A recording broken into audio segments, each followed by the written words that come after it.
Hey guys, this is Matt for Creative. Today we are looking at the Lomography Lomo'Instant Mini. We just looked at the wide version of this camera, and these use Fujifilm Instax film. The wide, of course, uses the wide film, and this uses the mini film.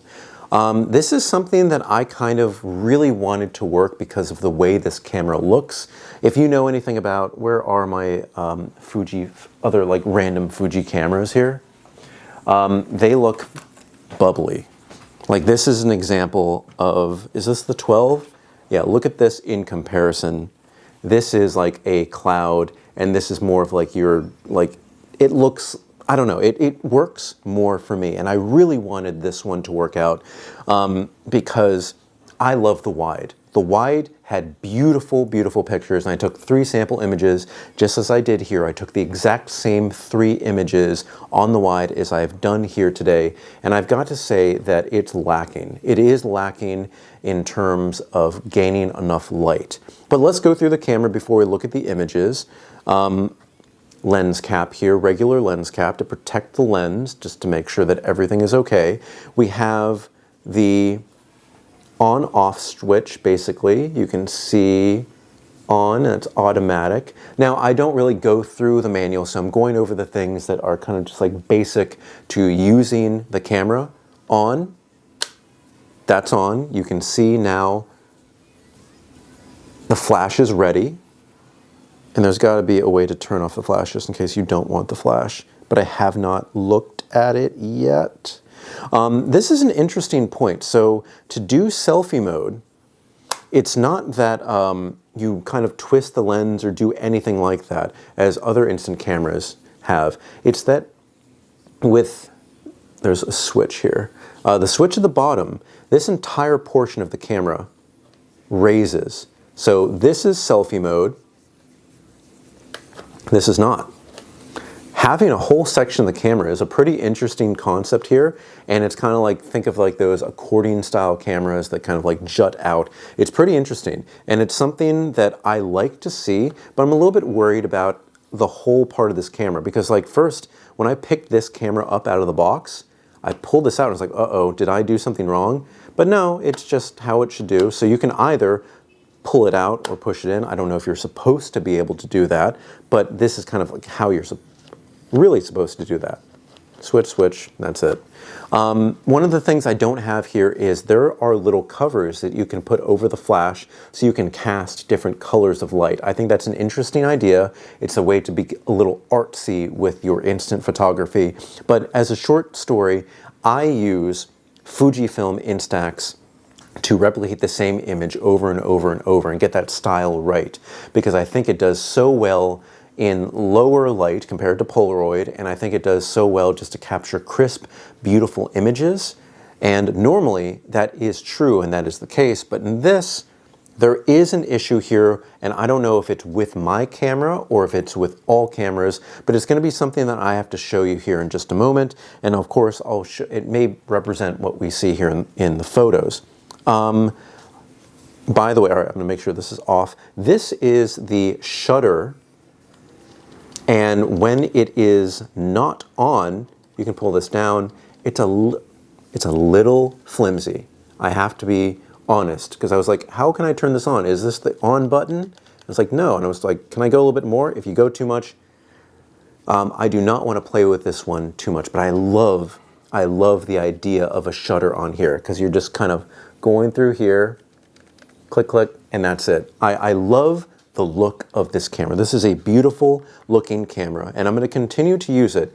But as I took pictures, one in full-fledged light, the second in dusk, and the third was kind of just like a random shot in my house with the flash on of my cat, you're going to see that some things don't really turn out well. But there is something that you can do to kind of help that.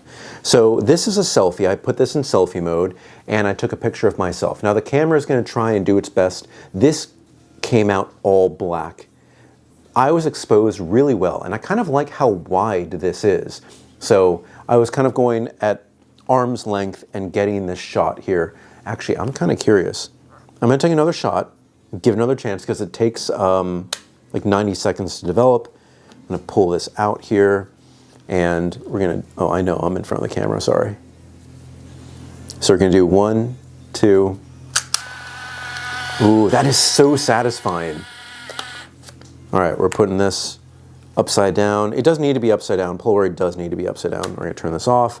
And look, I can kind of like crush it back into place. A little worrisome, but okay. This is with the flash, and this is in a really, really brightly lit store. Really bright. There's no excuse for this kind of darkness here. That's really, really overly dark. I know it got my face, and I really appreciate that, but for what the area is, it really should have, like, I'm not in a dark area. I'm not in a dark alley. It's not nighttime. I was in a store, a brightly lit store. But then also, and this is kind of something that I caught on, this is a black frame, but you see how there's kind of like light here and here. Remember that for later.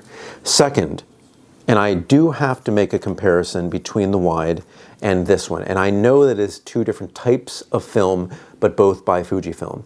This picture here was one of my favorite pictures on the wide. I took it back to back.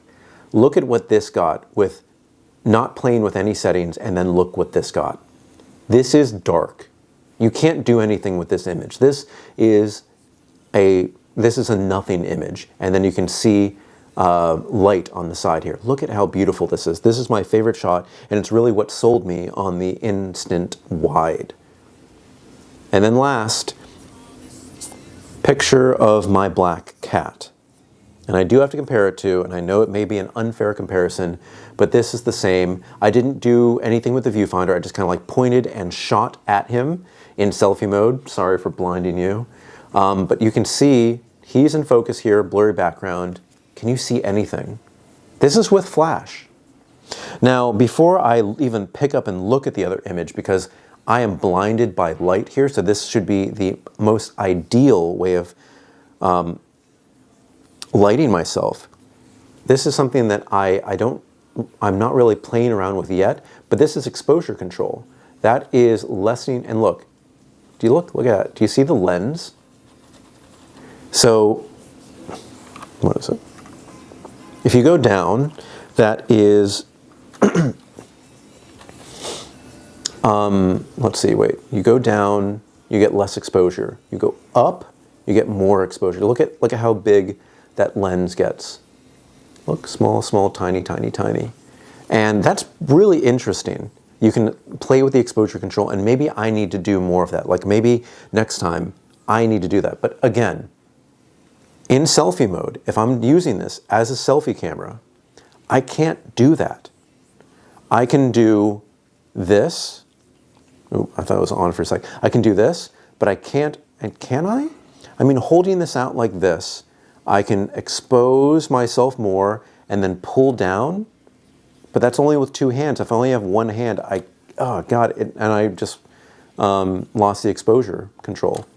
That is something that should be able to be hard set. And with other cameras, I believe you can hard set it when it does allow you to do and mess with the exposure control.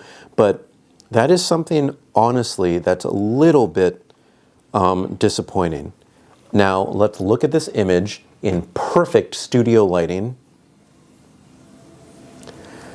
I am well exposed.